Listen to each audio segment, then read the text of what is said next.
ወስልተህ የቀረህ ግን ኋላ ትጣላኛለህ። አልተውህም ማርያምን ለዚህ አማላጅ የለኝም። የተሰጠኝ ሕይወት ዛሬ በነፃነት ሰው ተከፍቶበታል ከደምና ከአጥንት። መጀመሪያ ጥይት ለጣሊያን የተኮሱት ተሰማ እርገጤ ናቸው።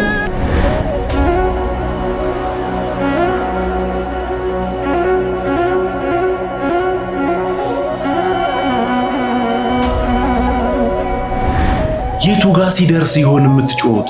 ማን ጋ ሲደርስ ነው የምትነቁት? ሰማይ ስማ ምድር አድምጭ። ክርስቶስ የሞተለትን ክርስቲያን በየሜዳው መግደል ዋጋ ያስከፍላል። ባሳለፍነው ቀናት ውስጥ በምስራቅ አርሲ ዞን የሚገኙ 21 በላይ የሚሆኑ ኦርቶዶክስ እምነት ተከታዮች መገደላቸው ይታወሳል። ከሩሲያና ከእስራኤል ከኢራን ለኛ የሚቀርብን የትኛው ነው? እዚህ ወገኒ በወንድሙ በሃይማኖቱ ምክንያት በወንድሙ እየታረደ የተገደለ ታሪክን መቃወም አትችሉ።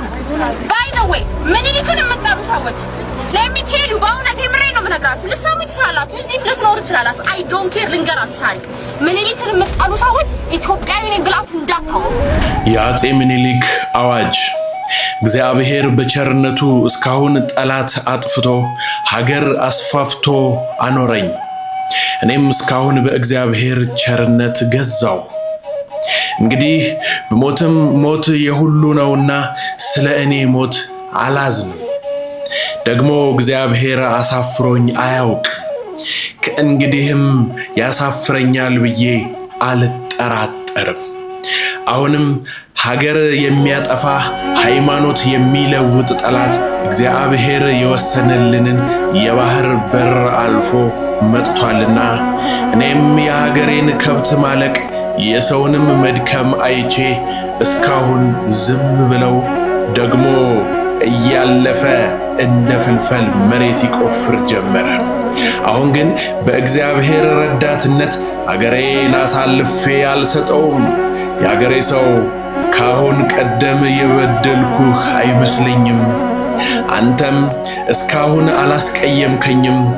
ጉልበት ያለህ በጉልበትህ እርዳኝ፣ ጉልበት የሌለህ ለልጅህ፣ ለሚስትህ፣ ለሃይማኖትህ ስትል በሐዘንህ እርዳኝ።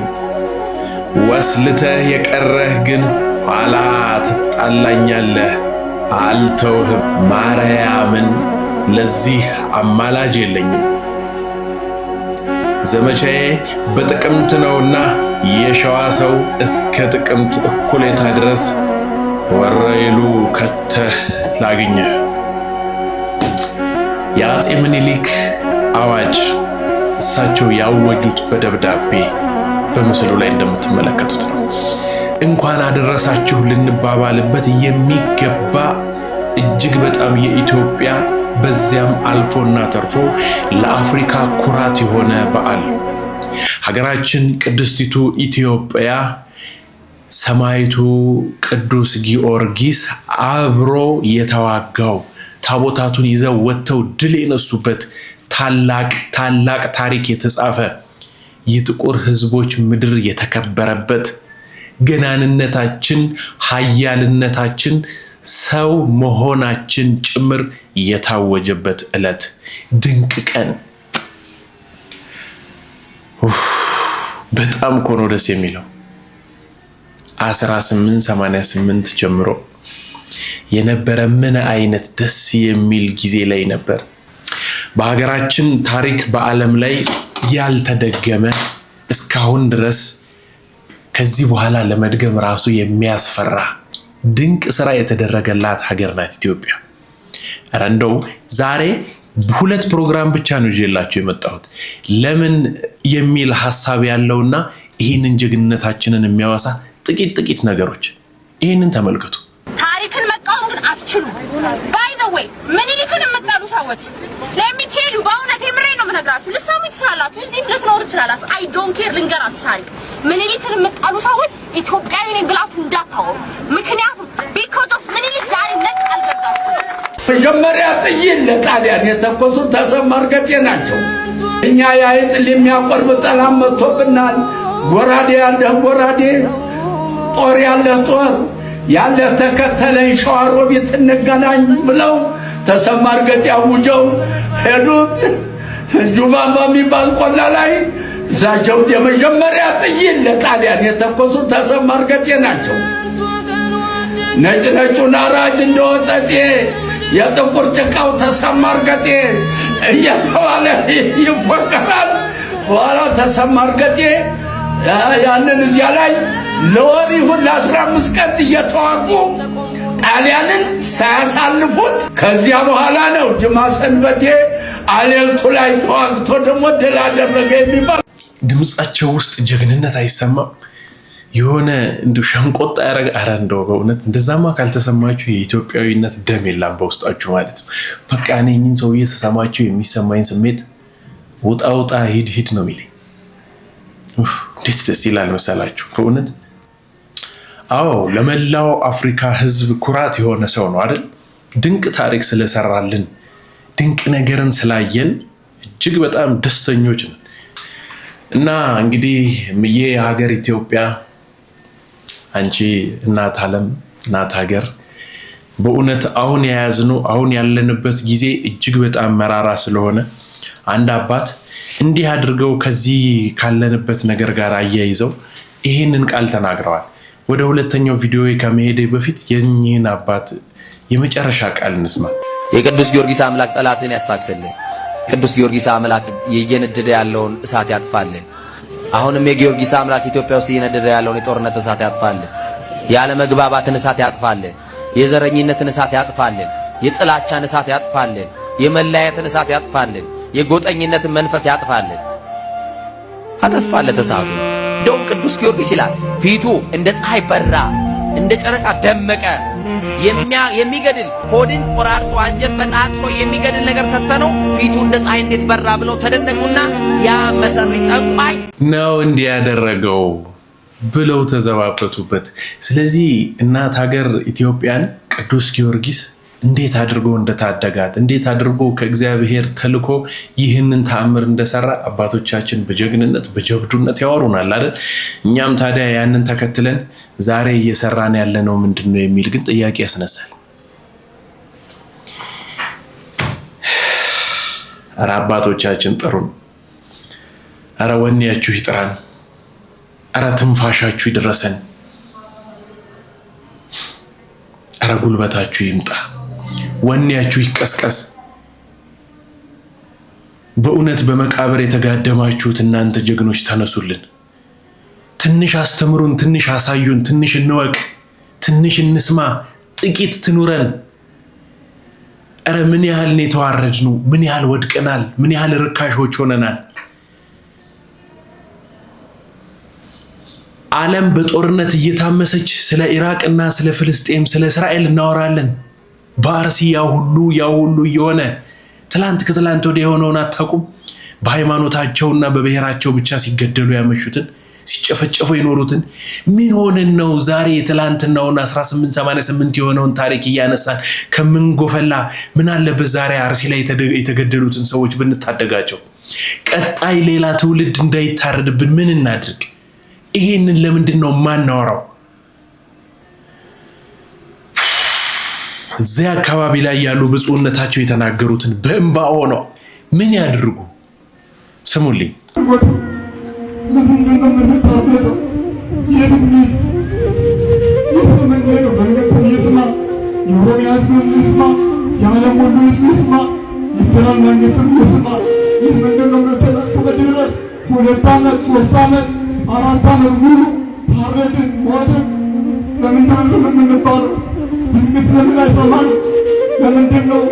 ለምንድን ነው መከላከያው የወጣው? ህዝባችን እየታረደ ነው። ልጆቻችን እየሞቱ ነው። ህፃናቱ እየታረዱ ነው፣ እየተቃጠሉ ነው። ሀብቶቻቸው፣ ቤቶቻቸው እየተቃጠለ ነው። ስሙ በዓለም ሁሉ ያላችሁ ስሙ። እኛ ሌላ ሀገር የለንም፣ ሌላ ህዝብ የለንም፣ ሌላ ህይወት የለንም። የተሾምንበት እኛ እረኛ ነን። ልጆቻችን ለምን ይሞታሉ? አድራዋ ቀይ ገረምቴን ገረወደን እናንተ ዜና የምትዘግቡልን ልጆች፣ እናንተ ሚዲያ ላይ በጣም የምትመነሸነሹ ዘፋኞች፣ በቃ ቤተክርስቲያን ስትሄዱ ነጠላችሁን ሽፍንፍን ብላችሁ የምትሄዱት እርቃናችሁን እዛ መድረካችሁ ላይ የምትንከራተቱት ሰዎች በየፊልሙ ላይ ገጸ ባህሪ እየተላበሳችሁ የምትለብሱ አቶ አንቱ ተብላችሁ የምትጠሩ የፊልም አክተሮች እኔ ምለው እናንተ ቤት መግባት ነበረበት? አንኳኩቶ በራችሁ ላይ መጥቶ ያክስታችሁ ልጅ አጎታችሁ መሞት ነበረበት ወይስ እናንተ ላይ መድረስ ነበረበት? የቱ ጋር ሲደርስ ይሆን የምትጮሁት? ማን ጋር ሲደርስ ነው የምትነቁት? ማለት እነማን ጋር ሲመጣ ነው? ብፁዕነታቸው በረከታቸው በእኛ ላይ ይሁን። የሚችሉትን አድርገዋል። የሚችሉትን ቲክቶከሮች እኮ ሰርተዋል። የሚችሉትን እኮ ዩቲዩበሮች ሰርተዋል። ያልሰራችሁ ሰዎች ጆሮ ዳባ ልበስ ያላችሁት ዳባውን ከየት አመጣችሁት ነው? አንድ ቀን ያቺን ዳባ ሲቀማችሁ ማንም አይደርስላችሁም። እናንተ ምነው ብትራቡ የሚያሳክማችሁ፣ ብትራቡ የሚያበላችሁ፣ ብትታከሙ የሚያሳክማችሁ የኢትዮጵያ ሕዝብ አይደለም? የአርሲ ሕዝብ አያዋጣም? በእውነት በጣም ነው የምታሳፍሩት። ያልተናገራችሁ ሰዎች ማፈር አለባችሁ። በቀላሉ እነዚህ ልጆች ካላቸው ነገር ላይ የሰሩትን ተመልከቱ እስኪ። በፍቅር እንካንብሮ ከየት የመጣ ነው? ደም አለው። ታሩሲ ነው የመጣው። ያሩሲውን ስንዴ እንዴት ብዬ ልብላው? ያሩሲውን ስንዴ እንዴት ብዬ ልብላው? ያረሰው ገጀራ ያበቀለው ደም ነው። አልበላም ይቅርብኝ፣ አልበላም ይቅርብኝ፣ ትርፉ ትዝብት ነው። ተው አባቶቻችን መንገድ አትሳቱ። ፈተናው ቢሆንም በእናንተ ላይ ብርቱ። በማን እንጽናና እኛ ልጆቻችሁ? አይናችሁ እያየ ዝምታን መርጣችሁ አታስታውሱትም? የስልጣኑ ጊዜ ጥቁር ስታለብሱን፣ ዛሬ ስንታረድ እንደዚህ ልትረሱን። ማተቤና ስሬ ዛሬችን ቃላት የምመሰክረው በአሩሲ ምድር ላይ ስላልተገኘው ነው። ፍትህ ለአሩሲ ኦርቶዶክሳውያን። የምራቸውን ነው እኮ ፍትህ ለአሩሲ ኦርቶዶክሳውያን።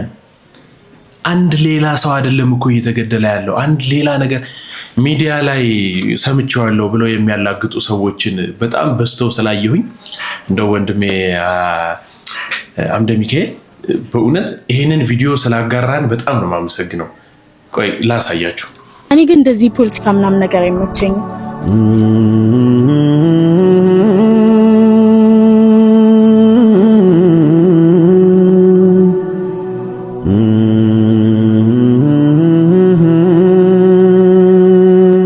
ወይዬቴ ምን ነው ሰላም አይደለም እንዴ? ምን ሰላም አለ? ቤቴን ፈርሶ ልጆችም ተገለውብኛል።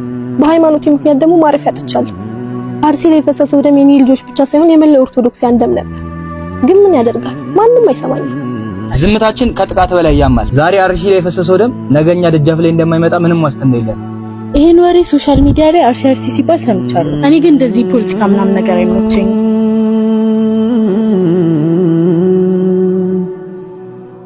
ፍትህ የዘገየበት ህዝብ ተስፋ ይቆርጣል። ተስፋ የቆረጠ ህዝብ ለሀገር ስጋት ነው። በአርሲ ኦርቶዶክሳውያን ላይ የደረሰ ያለው መከራ የታሪክ ጠባሳ የሆነ ነው። መንግስት የዜጎችን ህይወት የመታደግ ቀዳሚ ኃላፊነቱን ሊወጣ ይገባል። ንጹሃን በሃይማኖታቸው ምክንያት የሚታረዱበት ዘመን ሊበቃ ይገባል። የቤተክርስቲያን ስደት ይቁም። እናንተስ አባቶች ቃላችሁ እንደ ሴፍቲ ኮርት እንደ ጋሻ ሊከላከል ሲገባ ለምን መግለጫ ብቻ ሰጣችሁ? ለንጹሃን መጮህ ሰብአዊነት እንጂ ፖለቲካ አይደለም። ፍትህ ለአርሲ ኦርቶዶክሳውያን።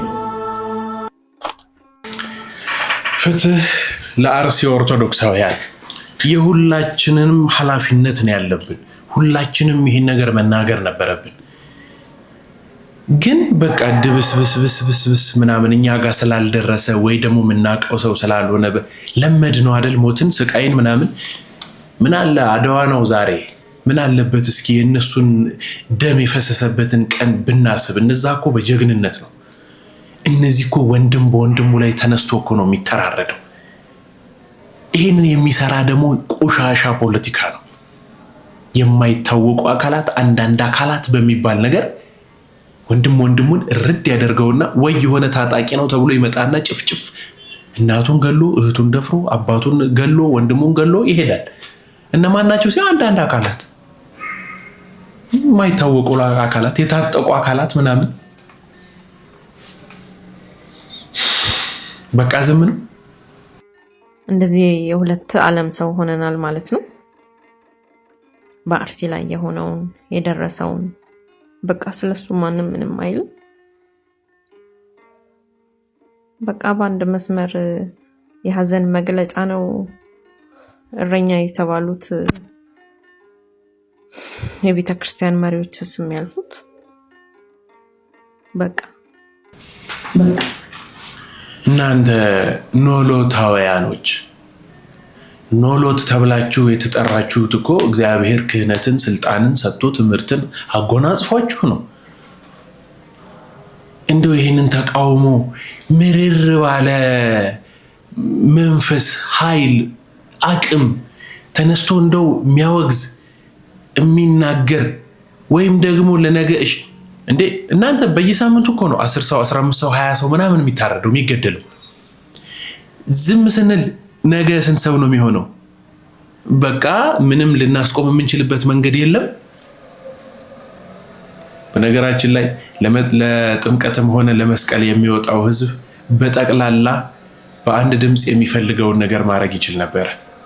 ታስታውሳላችሁ? መስከረም 4 ነው ምናምን አካባቢ የዛሬ 2 ዓመት ገደማ ሊደረግ የነበረው ሰላማዊ ሰልፍ እንዴት እንደተቀለበሰ ያውቁታል እኮ አቅማችንን ምን ያህል ከባዶች እንደሆነን እኮ ያውቁታል። ያንን ሰላማዊ ሰልፍ ያወጀውም የቤተ ክርስቲያን አባት ነው። ሰላማዊ ሰልፉም ደግሞ እንዲቋረጥ ያደረጉት እነዛው ሰዎች ናቸው። እስከ ሰዓቱ ድረስ ሁሉም ኢትዮጵያዊ ያለውን ይዞ ተዘጋጅቶ ነበር። ግን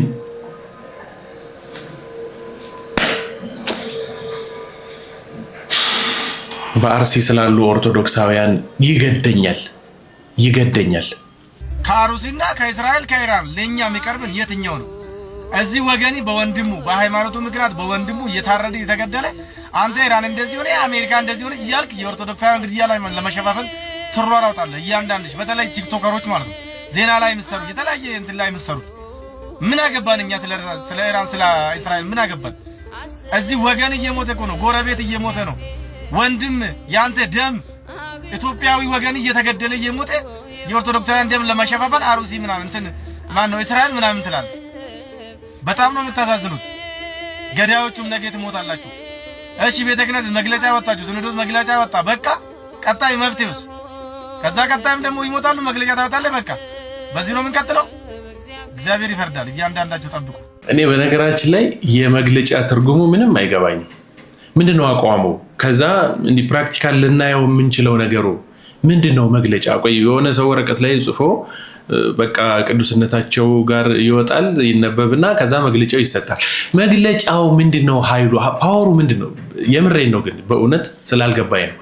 የአንድ ነገር መግለጫ የሚወጣው ምን ለመደረግ ነው?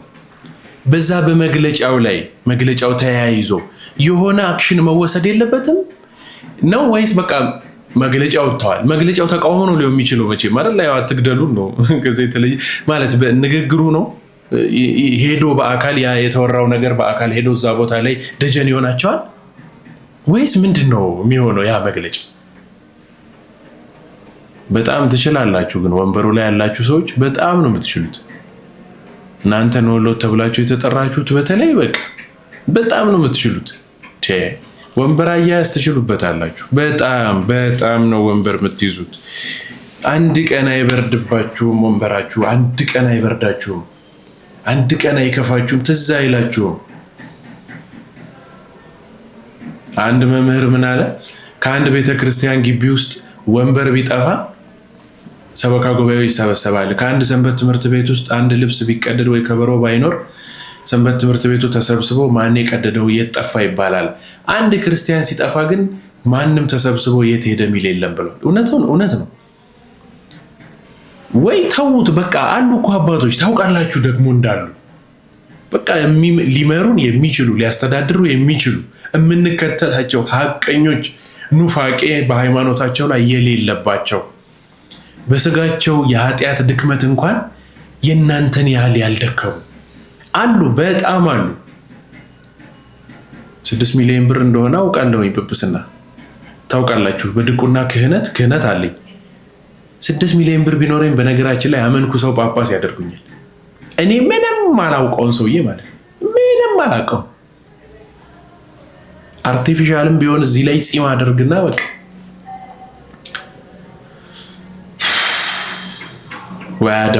ወያደዋ ወይም ምኒልክ ይሄንን ብታይ ዛሬ ምን ይውጥህ? ምን ትል ያንገበግባል። በእውነት ያማል። በጣም ነው የሚያምነው። በጣም እና ክርስቲያኖች የቻላችሁትን ያህል ወጣችሁ ተቃወሙ። በእውነት ብዙ ነገር ሆነናል። ግን በኦርቶዶክሳውያን ላይ እየደረሰ ያለው በዘር ላይ በአማራ ላይ የሆነ ያለው ነገር ይሄ ጄኖሳይድ በጣም ከፍቷል። ስግብግብ ሆዳም ነው ወንበሩን የያዘው። ስለዚህ መሪው ከሌለ እኮ ተመሪው የተበተነ ነው። መንጋው ተበትኗል። እናንተ አቅም ያላችሁ ሰዎች እና መምራት የምትችሉ ሰዎች እባካችሁ መንገዱ አሁን የእናንተ ነው። ሰማዕትነት አሁን ነው። እቤታችሁ ድረስ መጥቷል። እያንኳኳ ነው ሰማዕትነት። ሰማዕት መሆን አትፈልጉ? ለዚህ ቀሪ ትውልድ፣ ለዚህ ቀሪ ዓለም ምንም ለሌለበት ለማይረባን ጊዜ ሰማዕታት ሆናችሁ መኖር አትፈልጉ? ጻድቅ ሆናችሁ መኖር አትፈልጉም? በእግዚአብሔር እቅፍ ውስጥ ጊዜው አሁን ነው። ዛሬ ነው። አሁን በእውነት ነው የምላችሁ። ስለ ሃይማኖታችሁ፣ ስለ ሀገራችሁ ተሟገቱ እስኪ። ስለ እውነት ብላችሁ ውጡ እስኪ። አንገታችሁ ይቀላል፣ እናንተ ሰማዕት ትሆናላችሁ። የተቀላችሁለት ህዝብ ሰው ደግሞ የእናንተን እንደዛ ዋጋ መክፈል አይቶ ይነቃል፣ ይባንናል። ያኔ ራሱንም ቢሆን ያተርፋል። በቃ ዛሬ ይሄው መጥቶላችኋል። ሰይፍ በየቤታችሁ ነው። ሰማዕታት መሆን የምትፈልጉ ሰዎች ግቡ። ሜዳው ሰፊ ነው፣ ተዘጋጅቶላችኋል። እኔ በእውነት ዛሬ በጣም ነው የከፈኝ። ጀብዱ ሆነ እኮ በቃ በአርሲ ከሌ ተገደሉ እንደዚህ ሞቱ ምናምን ኖርማል ነው። ያንገብግባችሁ አቦ። ባሳለፍነው ቀናት ውስጥ በምስራቅ አርሲ ዞን የሚገኙ 21 በላይ የሚሆኑ ኦርቶዶክስ እምነት ተከታዮች መገደላቸው ይታወሳል። በኦሮሞ በታጣቂዎች በጃዊ ቀበሌ በሽርካ ወረዳ ነው እንግዲህ እነዚህ ሰዎች የተገደሉት ማለት ነው። አንድ ቄስ፣ 2 ሴቶችና 18 የሚሆኑ ወንዶች ናቸው እንግዲህ በዚህ ግድያ ላይ የተገደሉት ማለት ነው። በዛሬው ዕለትም 7 የሚሆኑ ምዕመናን መገደላቸውና 7 የሚሆኑ ምዕመናን አስክሬን በቤተክርስቲያን ግቢ ውስጥ መተገኘ የተዘገበ ነው የሚገኘው። ከዚህም ቀደም ካስታወሳችሁ በአርሲ ውስጥ ምዕመናን የሚገደሉበት ሁኔታዎች ነበሩ። እስካሁን እንደ ዘላቂ መፍትሄው ደግሞ ይሄ ነው የሚባል መፍትሄ ለዚህ ጉዳይ አልተበጀለትም። ትኩረት የሚሻው ሳብጀክት ስለሆነ በአስቸኳይ በትኩረት ሰጥቶት ጉዳዩ እንዲቆም መደረግ ያለበት ነገር ስለሆነ ነው እንግዲህ እዚህ ጋር መጥቼ እናንተ የነገርኳችሁ የሚገኘው ለሚመለከተው አካል መድረስ አለበት። የሞቱን ነፍስ ይማርልን። በዛ አካባቢ በህይወት የሚገኙ የክርስቲያን እምነት ተከታዮች ደግሞ ኦርቶዶክሶችን ደግሞ ፈጣሪ ይጠብቅልን እንላለን። መልካም ቀን። የሰው ክብሩ ወንድማችንን እናመሰግናለን። በእውነት የሰው ክብሩ ምንድን ነው አሉ አባ ገብረ ኪዳን እኮ ናቸው። ክብሩ የሰው ክብሩ ምኑ ነው? የሰው ክብሩ ገንዘቡ ነው? የሰው ክብሩ ቁመናው፣ አለባበሱ፣ ሁኔታው ነው? የሰው ክብሩ ሰው ነው? የሰው ክብሩ ማን ነው? የሰው ክብሩ ልብሱ አይደለም። የሰው ክብሩ ሹመቱ አይደለም። የሰው ክብሩ እድሜው አይደለም። የሰው ክብሩ ዕውቀቱ አይደለም። የሰው ክብሩ ሀብቱ አይደለም። የትፍረው ለሰብሶ በይብእ ብሏል ቅዱስ ዳዊት። ሰው ባለጸጋ ቢሆን አትፍራው። ሀብቱ አይደለም የሰው ክብሩ፣ ወገኖቹ አይደለም፣ ቤቱ አይደለም። የሰው ክብሩ እግዚአብሔር ነው። ምክንያቱም ኤልዛቤልን መንግስቷ አላስከበራትም። አስከብሯታል። ወርቁ አስከብሯታል። ዘውዱ አስከብሯታል። ተጎትታ በመስኮት ሙታ ደሟን ውሻ ሲልሰው መንበሩ አስከበራት። በወርቅ ጫማ ምድርን ለመረገጥ ትጸየፍ የነበረችውን ሰው ተጸይፏት ደሟን ውሻ ጎዳና ላይ ሲልሰው ወርቁ አስከበራት? የለም። መናኛ ቀሚስ ይለብስ የነበረው ኤልያስሳ ማን አስከበረው? እግዚአብሔር አከበረው። ነጥቆ ወደ ሰማይ ወሰደው። የሰው ክብሩ ማን ነው? እግዚአብሔር ነው። እና የሰው ክብሩ እግዚአብሔር ነው። በገብረ ኪዳንን ቃለ ሕይወት ያሰማልን፣ በእድሜ በጸጋ ይጠብቅልን። እኚህን አባቶች ተቃውመዋልን ደግሞ እሳቸው። እዚች ጋር የት ነው የሄደችው? የሆነች ቪዲዮ ነበረች እሳቸው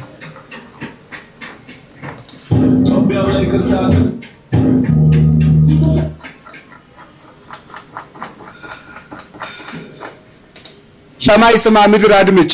ክርስቶስ የሞተለትን ክርስቲያን በየሜዳው መግደል ዋጋ ያስከፍላል። የሰው ዋጋው ክርስቶስ ነው። የሰው ዋጋው ክርስቶስ ነው። ሰማይ ስማ ምድር አድምጭ። የሰው ዋጋው ክርስቶስ ነው። በሞተልን አምላክ። የክርስቲያን ደም ክቡር ነው። የክርስቲያንን ደም ማፍሰስ ባሕር ሆኖ ያሰጥማል፣ እሳት ሆኖ ይበላል። አይሁድም አልተሰቀላቸውም። በ70 ዓመተ ምህረት ክርስቶስ ነቃቅሎ ክርስቶስን ሰቀሉ። ቀጥሎ ደቀ መዛሙርቱን አሰቃዩ። 35 ዓመት ቆይቶ ባይመለሱ 37 ዓመት ጀርመን ሄደው 6 ሚሊዮን አይሁዳውያን ርኅራሄ በሌለው በሂትለር እጅ ነደው ተንተክትከው እንዲሞቱ ያደረጋል። ስለዚህ እግዚአብሔር በእውነት በጣም ትዕግስቱ ሰፊ ነው። እግዚአብሔር ታጋሽ አምላክ ነው። በጣም ታጋሽ፣ በጣም ሩህሩህ፣ በጣም ደግ። ይሄ ማለት ግን አይቀጣም ማለት አይደለም። ይሄ ማለት አይቀጣንም፣ ዝም ብሎን ነው የሚኖረው እስከ መጨረሻው አይደለም። እንድንመለስ እንድንተው። የነ ኢትዮጵያዊ ጥቁሩ ሙሴን ታሪክ ታስታውሳላችሁ? ገዳይ ነበር፣ ብዙ ነገር አድራጊ ነበር፣ ግን እጅግ እጅግ እጅግ በጣም ትልቅ ጻድቅ ሆኖ ተጋድሎ ያረፈ ነው። ይሄው ቅዱስ ብለን እንድንጠራው የሆነ የነ መቃርስን የነ ጳውሊን በረከት የተቋደሰ ነው። ስለዚህ እግዚአብሔር ትዕግስቱ ሰፊ ነው። ባትገዳደሩት። የእግዚአብሔር ትዕግስቱ ባያልቅ ነው። እንደኛ ያለ አረመኔ ያለ፣ እንደኛ ያለ ክፉስ አለ። መጨካከናችን ልክ አልፏል። እግዚአብሔር ዛሬም ፀሐይን ያወጣል፣ ዝናብን ያዘንማል። ዘመዶቼ እግዚአብሔር በዓመት አንድ ጊዜ መተን የምንቀልድበት አምላክ አይደለም። ምህረት ከሰው ልጆች ይፈልጋል። ምህረት ሳይኖረን ምህረት ልናገኝ አንችልም። ጨካኝ ሆነናል፣ እየተገዳደልን ነው። በገጠር ያላችሁት ሁሉ መስማት አለባችሁ። ክላሽ ይዞ ማስቀደስ አለ፣ ቅዳሴ አለ። ነፍስ የገደለባችሁ ሰው ቢኖር ያንን ነፍስ የገደለባችሁን ሰው ስለገደላችሁት የሞተው ሰውዬ ይመለሳል? አይመለስም። የሰው ያለህ ነው የሚያሰኝ። አምላክ የሞተለት ሰው ተናቀ። ለአንድ ሰው እኮ በግ አይደለም የታረደው፣ ክርስቶስ ነው የታረደለት። ታውቃላችሁ? ሰው ክቡር ነው። ለሰው አምላክ ሞቷል። ለሁላችንም ነው የሞተው። አይደለም ለኢትዮጵያ፣ ለዘር፣ ለብሔር፣ ለዓለም ሁሉ ለእጁ ፍጥረት በአምሳያ ለተፈጠሩ ነው ኢየሱስ ክርስቶስ የሞተው። ለኦሮሞ አይደለም፣ ለአማራም አይደለም፣ ለትግሬውም፣ ለነጩም፣ ለእስራኤሉም፣ ለፍልስጤምም አይደለም። ኢየሱስ ክርስቶስ ለዓለም ሁሉ ራሱን ቤዛ አድርጎ ሰጥቷል። ስለዚህ ይህንን ነገራችንን፣ ቂም አድመኝነታችንን፣ ዘረኝነታችንን፣ ጎጠኝነት፣ ብሔርተኝነት ከውስጣችን ሙልጭ አድርገን ብናወጣ መልካም ነው ለማለት እወዳለሁ።